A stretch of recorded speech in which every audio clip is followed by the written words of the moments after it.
نور کی انجمن فاطمہ سیدہ نور کی انجمن فاطمہ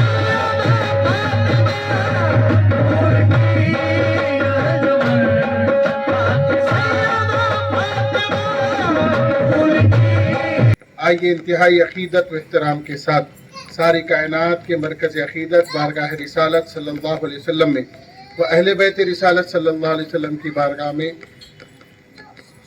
غلامانہ انداز میں درود شریف کا نذرانہ پیش کرے. اللہم صلی علی محمد وعلی آل محمد وعلی اصحاب سیدنا محمد وعلی خصوصا وخاصتا سیدنا و سیدنا الامام سید الاولیاء والاسفیاء والاتقیاء سید العرب والعجم اسد اللہ الغالب مظہر العجائب والغرائب الغالب على كل غالب مولانا ومولا كل المؤمن اخي الرسول زوج البتول ابي الحسن خلیفۃ الرسول امیر المؤمنین سیدنا علی بن ابی طالب رضی اللہ تعالی عنہما وکرم اللہ وجہہ الکریم وعلى خصوصا وخاصة جناب السلطان الاولیاء برہان الاسفیاء نائب الرسول اللہ وارث کتاب اللہ قائل قول قدمی هذه على رقبة كل ولی اللہ المحبوب السبحانی الغوث السمدانی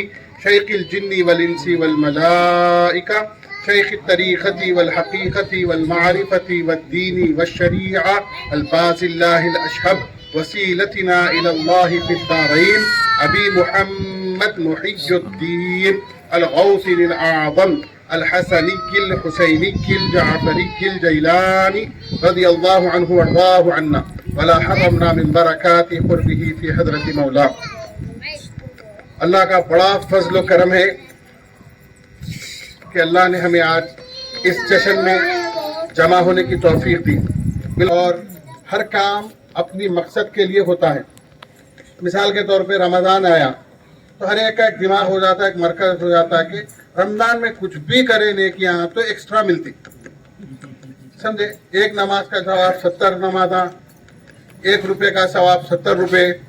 سمجھے، اس واسطے لوگ اکثر کیا کرتے ہیں، سیٹا زکوٰۃ بھی رمضان میں نکالتے، جبکہ زکوٰۃ اگر مثال کے طور پہ 1 سال کوئی پیسے ہمارے پاس جمع ہیں اور وہ ہمارے خرچے میں سے نہیں ہے تو اس کا 2.5 ہمیں زکوٰۃ دینا ویسے ہی فرض ہے جیسے ہمیں نماز پڑھنا فرض ہے. سمجھے، اب وہ آ گیا میں پورا ربیع الاول میں میں نہیں نکال رہا ہوں، میں رمضان کا انتظار کرتے بیٹھوں، 6 مہینے کا گناہ گار ہوں. یعنی ایک ایکسٹرا بونس لینے کے واسطے 6 مہینے کی سزا تیار ہے. بتانا مقصد یہ چاہ رہا تھا کہ ہم انتظار کرتے کیونکہ ہمارا مقصد ہے رمضان، اور رمضان کو جو فضیلت حاصل ہے وہ ہے قرآن. یہ ذہن میں رکھ لیں. اب رمضان کو جو فضیلت حاصل ہے وہ ہے قرآن، اور قرآن کو جو فضیلت حاصل ہے صاحب قرآن سے. سمجھے آپ؟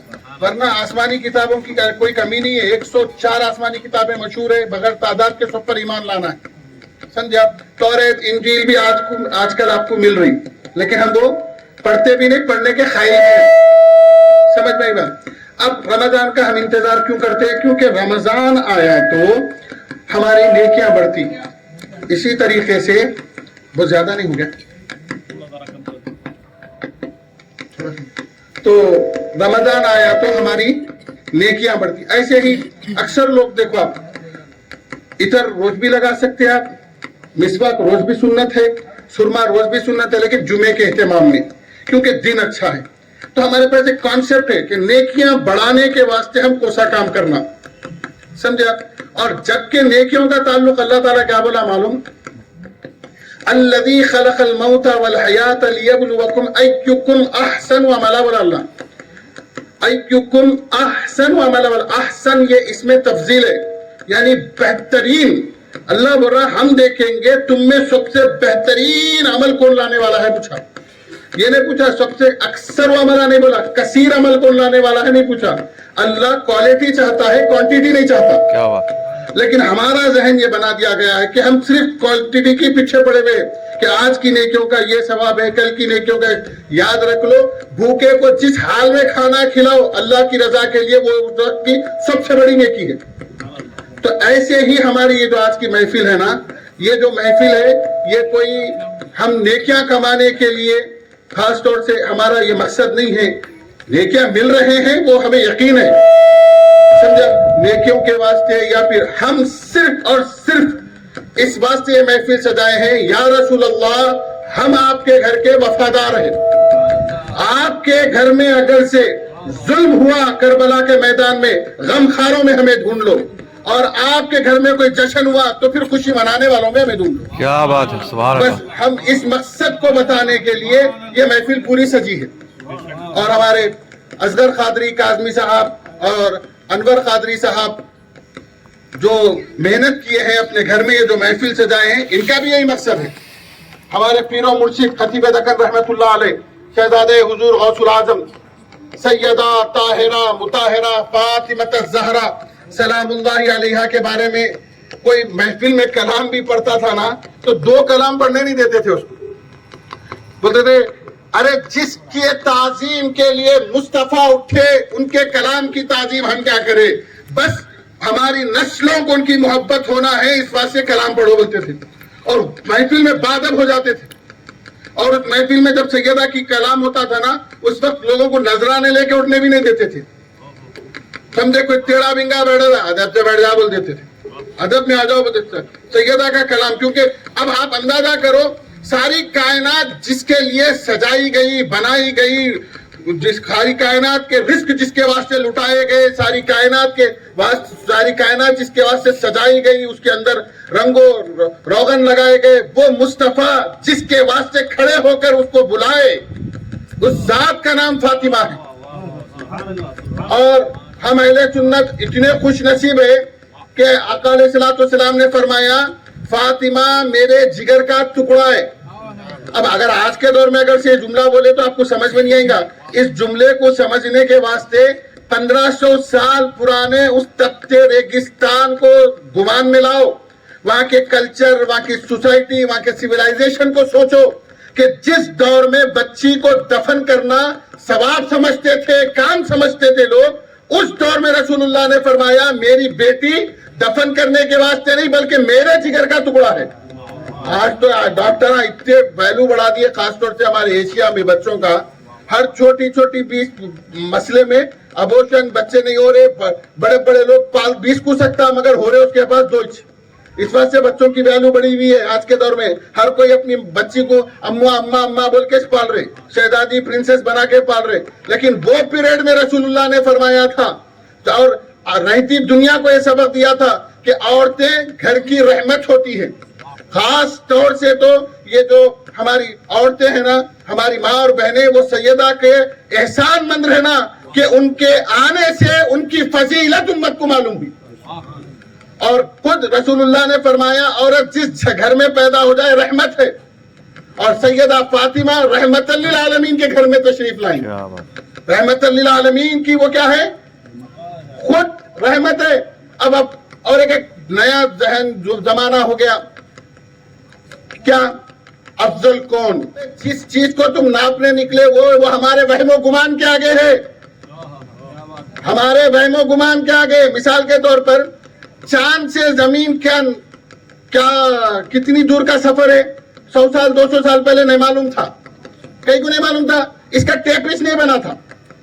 سائنس ترقی کر کے کیا کری، لائٹ کے ذریعے سے معلوم کر رہے کہ اتنی سپیڈ میں لائٹ گئی، مطلب 1 سیکنڈ میں 1100 کچھ کلومیٹر ہے، اتنی دیر میں جاری بولے تو آسمان پہ جانے اتنا ٹائم، چاند پہ جانے اتنا ٹائم۔ جب ناپنے کا میزان بنا تو حد و حدود معلوم ہوئے۔ صحابہ کی جماعت، بالخصوص خلفائے راشدین کی جماعت اس مقام و مرتبے پر ہے کہ قیامت تک کا کوئی ملا، مولوی، پیر، کوئی بھی ان کے مقام کو سمجھ نہیں سکتا، تو ناپ کہاں سے سکتا؟ اب جب ناپا نہیں تو پھر انو افضل کہاں سے بول سکتا؟ سمجھے آپ، جس چیز کو آپ گمانوں میں، وہم و گمان میں نہیں لا سکتے، ادراک میں نہیں لا سکتے، اپنے دائرے عقل میں نہیں لا سکتے، ان کو ناپنے نکل گئے۔ یہ امت کو فتنے میں ڈالنے کا مسئلہ ہے۔ اب آپ دیکھیں سیدہ فاطمہ الزہرا سلام اللہ علیہا، سیدنا صدیق اکبر رضی اللہ تعالیٰ عنہ، آپ ان کے بارے میں پہلے غور کر لو۔ دور جہالت ہوتی تھا، بولیں گے یہ بھی ایک دور گزرا کیا مل صاحب بول کے، بھئی ہمارے لوگ معلوم دور اموی ہوئی، دور فاطمی ہوئی، سمجھے، اب یہ دور بی جے پی چل رہا ہے انڈیا میں، سمجھے۔ ایسا ہر ایک کا ایک دور چلتا، حکومتیں چلتی. تو یہ دور جہالت کیا تھی؟ اس میں کون تو بھی بادشاہ تھا کیا؟ تو اس میں کوئی بادشاہ نہیں. جو دور بغیر اسلام کے تعلیمات کے گزرے وہ جہالت ہے. اسلام کے آنے کے بعد وہ دور اسلام ہے. سمجھے؟ علم کا مسئلہ نہیں ہے یہاں پہ. ویسے آگر سے بولے امرؤ القیس کو دیکھو آپ، کتنا بڑا ادیب تھا. خانہ کعبہ پہ کئی دن تک اس کے اشعار لکھے رکھے. نہیں تھے، پڑھا لکھا نہیں تھا، ایجوکیٹڈ نہیں تھا. ابو جہل کم ایجوکیٹڈ تھا، سمجھ رہے آپ؟ کم پڑھا لکھا تھا، سمجھ رہے؟ پڑھا لکھا نہیں تھا مگر پورے بزنس کا حساب نہیں کرتا تھا. نہیں، سب کرتا تھا. اب یہ جو کچھ کرتا تھا نا بغیر نالج کس کرتا تھا؟ نالج کی وجہ سے آدمی جاہل نہیں ہوتا. نالج رکھنے یا نالج نہیں رکھنے کی وجہ سے آدمی جاہل نہیں ہوتا. جاہل آدمی ہوتا اللہ اور اس کے رسول کے منشے کے مطابق زندگی نہیں گزارنے سے. یہ اس کو بولتے دور جہالت. چونکہ ان کے پاس منشے مصطفیٰ، منشے خداوندی معلوم ہی نہیں تھی، تو وہ دور جو تھا وہ دور جہالت تھا. تو اب دور جہالت میں رسول اللہ کے دوست کون تھے معلوم آپ کو؟ رسول اللہ کے دوست صدیق اکبر تھے. ابھی اعلان نبوت سے پہلے بھی سرکار صدیق اکبر رضی اللہ تعالیٰ عنہ کیا تھے؟ رسول اللہ کے دوست تھے. ارے خراب دور میں جو رسول اللہ کے دوست تھے، اب ہمارے جیسے لوگ دوست رکھے تو دیکھ لیتے، اچھی کوالٹی کا ہونا، اچھا رہنا، میرے کچھ شکایت جیسا رہنا، میرے ساتھ اچھے کاموں میں تعاون کرنا. ہم سوچتے جس کو رسول اللہ دوست رکھے اس کی کالر اور اس کے کیا بولتے اس کی اچھائی کی ہم کیا تعریف کر سکے. اور اللہ نے ان کو اولین میں رکھا. اب بولتے نہیں پہلے انہوں ایمان لائے، پہلے انہوں ایمان لائے. بالکل صدیق اکبر پہلے ایمان لائے. پھر آپ بولیں گے، کئی لوگ پوچھیں گے پھر حضرت علی انہوں کب ایمان لائے؟ ارے علی کو ماننا خود ایمان میں داخل ہے. جو خود ایمان ہے نا اس کو بولتے علی. اور فاطمہ ایمان کے گھر کی کل ایمان ہے. رسول اللہ نے فرمایا نکاح جب کرتے تو انسان کا ایمان مکمل ہوتا. آدھا ایمان ہے، آدھا دین بیگم، اور کل ایمان مولا کائنات کی ایمان کا نام فاطمہ ہے. جی درود شریف پڑھے، اللہم صلی علی محمد وعلی آل محمد وبارک وسلم. تو وہ سیدہ فاطمہ الزہرا سلام اللہ علیہا ہے. تو جن کی فضیلت، اگر یہ آج کے لوگ کوئی بولے ان کی فضیلت کیا ہے تو اتنی معتبر نہیں ہوگی. جن کی فضیلت وہ بولے جو ہمارے پورے امت میں فقہ میں خاص طور سے 99.9% عورتوں کے مسائل جس مفتیہ نے حل کیے ہو، جس مجتہد نے، جس فقیہ نے، جس علم کے، ہنر کے، اخلاق کے، جنہوں نے اپنے شاگردوں میں حضرت زبیر جیسے، حضرت عبداللہ بن ابو بکر، عبد الرحمن بن ابو بکر جیسے شاگرد بنائے ہوں، ویسی ذات اقدس سیدہ طاہرہ مطہرہ عائشہ صدیقہ سلام اللہ علیہا، ان کی نظر، ان کا وجدان، ان کا ادراک، انہوں نے جتنا رسول اللہ کو دیکھا اور جتنا انہوں نے رسول اللہ کی فیملی کو قریب سے دیکھا کوئی اور دیکھا ہوگا نہیں. اور ان سے پوچھا گیا ام المومنین رسول اللہ کے بعد آپ سب سے زیادہ کسے چاہتی تھی اور کسے آپ رسول اللہ جیسا سمجھتی تھی، کسے اگر ہماری آج کی زبان میں بولے تو افضل سمجھتی تھی. میں تو نہیں بولنا نہیں چاہتا لیکن سمجھانے کے لیے بول رہا ہوں، آپ کس کو چاہتی تھی؟ کون تھا جو رسول اللہ مصطفیٰ جان رحمت صلی اللہ علیہ وسلم کے بعد ان جیسی عادات، ان جیسا تقوی، ان جیسا زہد، ان جیسا صبر، ان جیسا شکر، ان جیسی شباہت، ان جیسے اخلاق، ان جیسا کردار، ان جیسی تہذیب، ان جیسا تمدن، ان جیسا لوگوں پر شفقت کون تھی وہ ذات جس کو آپ سمجھتی تھی؟ تو ام المومنین فرماتی ہے میں رسول اللہ جیسی شبیہ سیدہ فاطمہ الزہرا سے زیادہ کسی کو نہیں دیکھی ہوئی. سمجھے؟ جو کافی رسول اللہ کی کوئی ذات تھی تو وہ سیدہ طاہرہ مطہرہ خدیجہ فاطمہ الزہرا سلام اللہ علیہا تھی.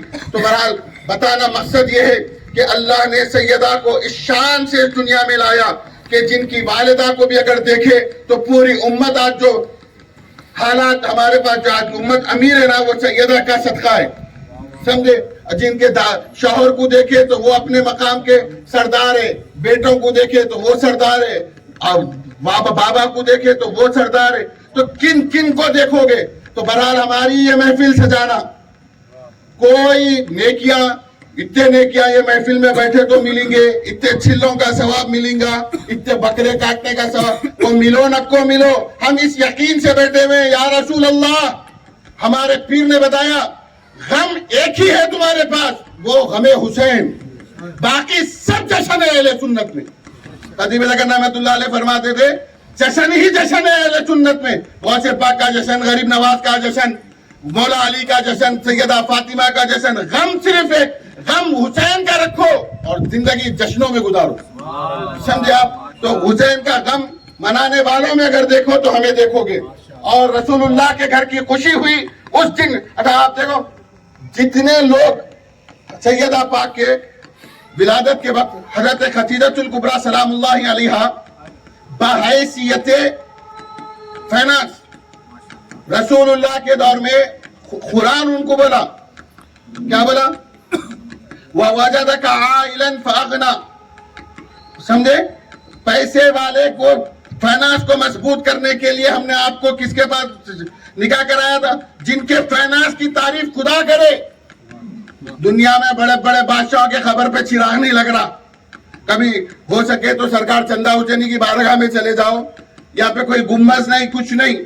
سرکار چندہ حسینی کی بارگاہ میں ایک چوبتری ہے, لیکن بازو دیکھو 3 بادشاہ ہیں سو کے, 4 بادشاہ ہیں سو کے, عادل شاہ کے, چراغ لگانے والا کوئی نہیں ہے.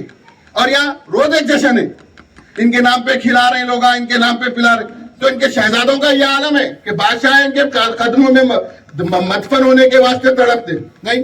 تو بہرحال تو میں کیا بتا رہا تھا کہ ام المومنین عائشہ خدیجہ الکبریٰ مکے کی بزنس ٹائکون تھی. آپ سمجھے, آپ ہماری آپ کی زبان میں سمجھے تو اتنے پیسے والی کہ ان کے گھر سے دعوت بھی آ جائے تو اچھے اچھے کپڑے جھٹک لیتے تھے.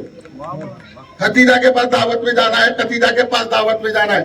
اپنے آپ اب آج کے دور میں کسی کو بولے اڑانی بلا رہا دعوت میں, بولے کیسا جاتے, دعوت میں جاتے خود تو جاتے, دیے تو روکا, پورے سوشل میڈیا پہ بتاتے میں دعوت ہی دیکھے, میرے صاحب لکھ کے بھیجا, دیکھے میرے صاحب لکھ کے بھیجا, نہیں بولتے.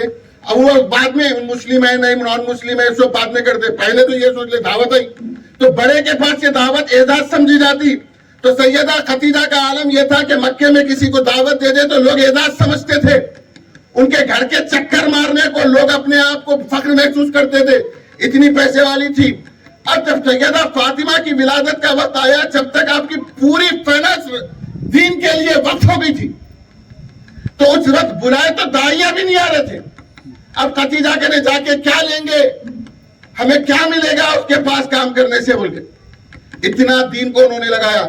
اللہ نے بولا خدیجہ ہماری محبت میں تم نے پوری دولت لٹا دی, اگر یہ دنیا کے داعیاں نہیں آئی تو کیا ہوا, دنیا کی بہترین عورتوں کو تو فاطمہ کی ولادت کے لیے ہم بھیجیں گے. تو حضرت حوا کو دیکھا گیا, حضرت مریم کو دیکھا گیا, جو ولادت کی داعیہ بن کر رسول اللہ کے گھر سیدہ خدیجہ الکبریٰ سلام اللہ علیہا کے پاس تشریف لائی. تو جن کی پیدائش, جن کا آنا اللہ نے ایسے سیٹ کر کے رکھا تھا کہ ان کے آنے سے پہلے ان کی والدہ امت کی سب سے بڑی فائنانسر, سب سے بڑی فائنانسر, سب کو یاد رہتا انہوں پیسے دیے, انہوں پیسے دیے, اتنے پیسے انہوں دیے, اتنے پیسے. ارے سیدہ جتنے پیسے ام المومنین نے دیے اتنے پیسے کسی نے دیے نہیں, سمجھے آپ. تو اتنے پیسے آپ نے لگائے. تو ماں ایسی. پھر اس کے بعد سیدہ فاطمہ الزہرا سلام اللہ علیہا ہر طریقے سے رسول اللہ صلی اللہ علیہ وسلم سے مشابہت رکھتی تھی, اور ایک واحد شخصیت ہے سیدہ فاطمہ الزہرا سلام اللہ علیہا, جن کے لیے یہ لفظ رسول اللہ نے استعمال کیا. 1,24,000 کم و بیش صحابہ اکرام رضوان اللہ تعالی علیہم اجمعین حجۃ الوداع میں موجود تھے. اس حساب سے ایک ایوریج نکالے تو تقریباً 4-5 لاکھ صحابہ رسول اللہ کے دور میں تھے. اوکے, سب یہ جب بھی رسول اللہ کی بارگاہ میں آتے تو کہتے یا رسول اللہ فداک ابی و امی, بولتے تھے یا رسول اللہ ہمارے ماں باپ آپ پہ فدا. اور معاملہ تو مشہور ہے, خلیفہ راشد خلیفۃ المسلمین عمر ابن خطاب رضی اللہ تعالیٰ عنہ کے بارے میں آپ سے پوچھا گیا, اے ابن عمر تم کتنا چاہتے ہو, بولے میرے مال کے بعد آپ کو چاہتا ہوں. بولے اب پھر پوچھے کتنا چاہتے ہو, مال سے زیادہ چاہتا ہوں, اولاد سے زیادہ چاہتا ہوں, جان سے زیادہ چاہتا ہوں. بولے اب تمہارا ایمان مکمل ہوا. کسی نے پوچھا وجدان میں, اے ابن